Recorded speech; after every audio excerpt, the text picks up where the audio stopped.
First of all, I congratulate all of you for winning the elections. And I congratulate the NRM and its members in the country for having delivered a big victory, although we could have done more if we get rid of some weaknesses.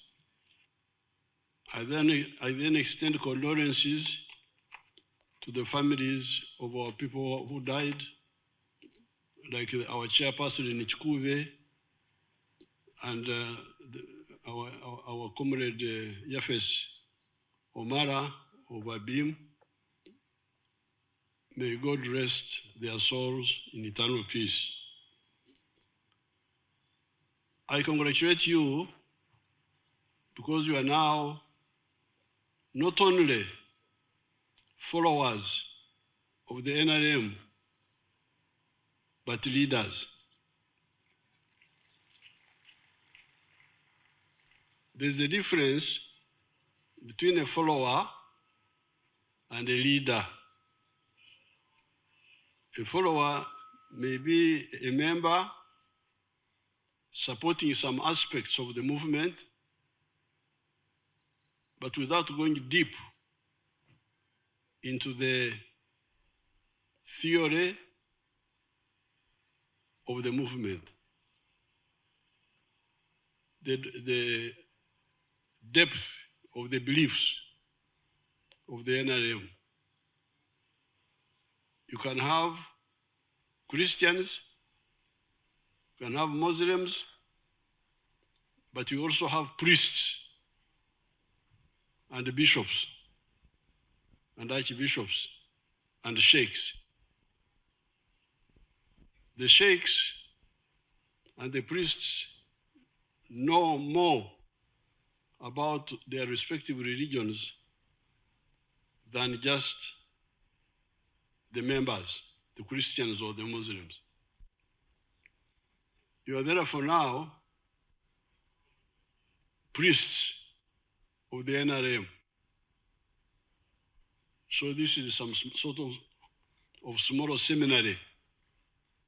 You have come in the seminary here. Maybe you have had other cadre training courses, but it's important that you consolidate whatever you already know. If you want to understand the NRM, you have to look at 3 words: ideology, philosophy, and strategy. The second, mission. This one deals with the historical mission of prosperity. This generation must create prosperity for the African people. In the past, African people were slaves. In the colonial times, there was poverty. If you check the figures, by 1962, I think only about 4% of the people were in the money economy. You check the figures, I think maybe 6 or 9%. Can you check? How many people were in the money economy in 1962? How many homes?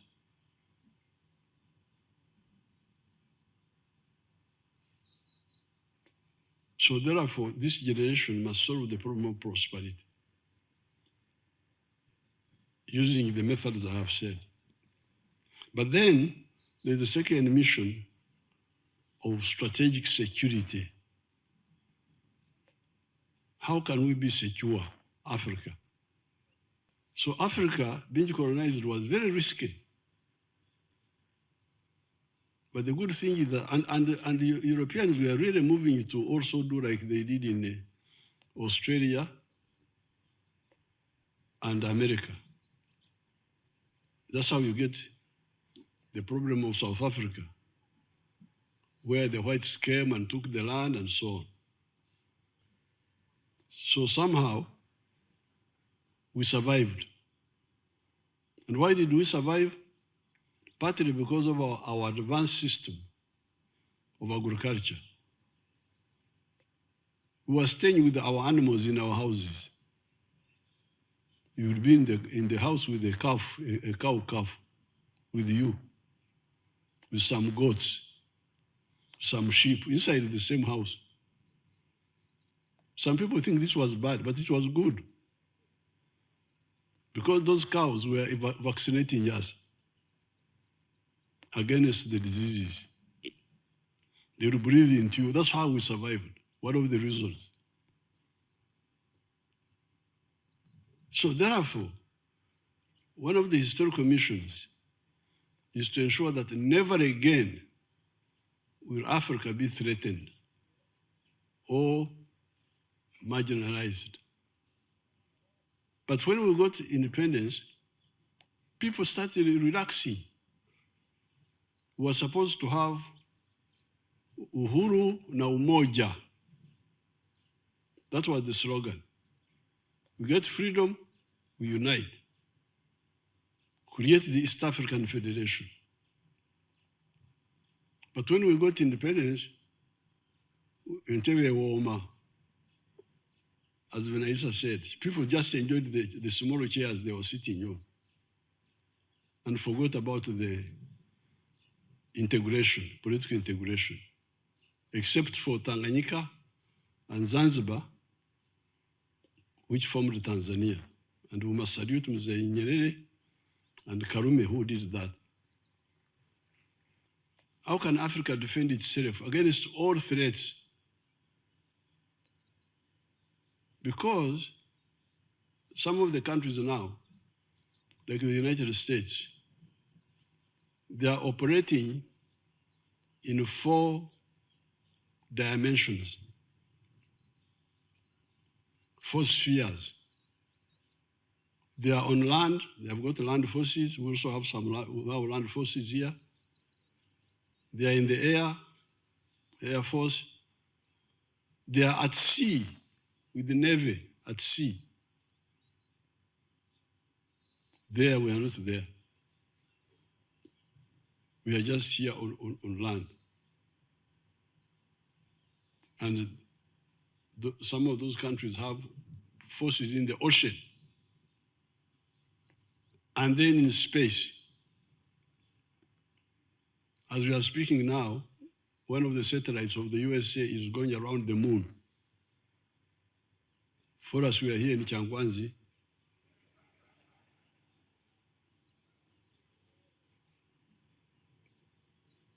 Eating macaroni or something like that, I don't know. This is very dangerous. This is very dangerous. How can Uganda have a navy? We don't even have near the water. The ones near the water don't have a navy. It's have a small coastal boats. We in land cannot do anything about it. So that's why we're saying political federation of East Africa. So that we don't want to go and fight other people, but want to go into the ocean also, big way, and find out what's happening in the ocean. After all, that ocean has got a lot of resources. Fish, what is all there. No, we are not there. But also for security. And also go to the moon, see what are you doing here. The moon is a common property for man. But we are just here in Chankwanzi, dancing in Pakachini.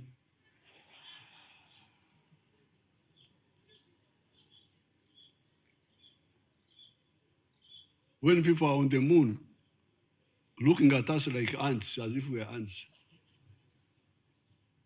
So, the issue of strategic security, that is historical mission number 3. Number 2. Number 3, guarding our heritage. The African heritage is very, very strong. That's how we were able to survive slave trade. Because we are very strong people. genetically. And our culture is very strong. You don't marry within your clan, you marry outside the clan. So the genes are very strong. The foods we eat. Me, I eat African foods. So therefore, that's the third historical mission, guarding our heritage, our language. Our strategy is to preserve our languages, and we feed Swahili to have more vocabulary. So therefore, once we do those, we shall address the issue of prosperity, the issue of strategic security, and the issue of heritage of the Africans. But coming in detail to prosperity, that's where we tell you of the four sectors of the Ugandan economy where you can have prosperity. Because you may say, okay, I want to be prosperous, but where do I go? We say the addresses are the following. Number one, commercial agriculture. Small scale, PDM type, or big scale. Number two, manufacturing. Either big manufacturing or emyoga, the small artisans, carpentry, shoemaking, and so on. Maize milling. That is the second sector. Third one, services. Border. So that helps us to deal with the issue of prosperity, the issue of strategic security, and the issue of heritage. Now we come to philosophy. What makes man work? This confused a lot of people in the past. But Jesus had addressed it 2,000 years ago. He talked of the hired hand, the hired shepherd, who, when the sheep are attacked by the wolf, he runs away and the wolf eats the sheep. But the owner of the sheep will defend them with his own life. So that's how the NRM was able to, people had been confused with parastatals, with what? You can imagine Uganda hotels had hotels in Kampala, in Gulu, in these places. Buses, you would find the government owning buses. But when we came, we said no. Private sector-led growth. Now, finally, once you have got this analysis, diagnosis, prescription, the plans, how about implementing them? Comes the question of discipline. Discipline of we, the cadres. If you don't have discipline, even if your belief is correct, you may not implement what you are supposed to do. That's why discipline also becomes very important. Discipline covers so many things. Avoiding alcohol, because that one can cause a lot of problems. Somebody is very good, but because of alcohol, he's disoriented.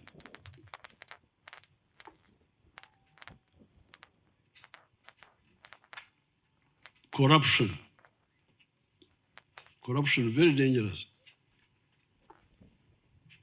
Because now that you are in leadership, if you are corrupt, not only are you going to misuse government resources, but you will become a bad example. If all the others copy you, where will the country be? If we capture this, the summary of which I have given you, we can't go wrong. Uganda's economy has been growing very fast in spite of this mistake. Powered by whom? By the private sector and the army, which guards peace, and the farmers. So if you, the leaders, you come as clean new brooms, don't please involve yourself in corruption. Don't please, I beg you. And I also not tolerate corruption. If it's necessary to have a new war, I will have a new war. It's very bad. It diverts us. Corruption, for what? Corruption is cowardice. You fear to confront life yourself. Then you think the shortcut is stealing.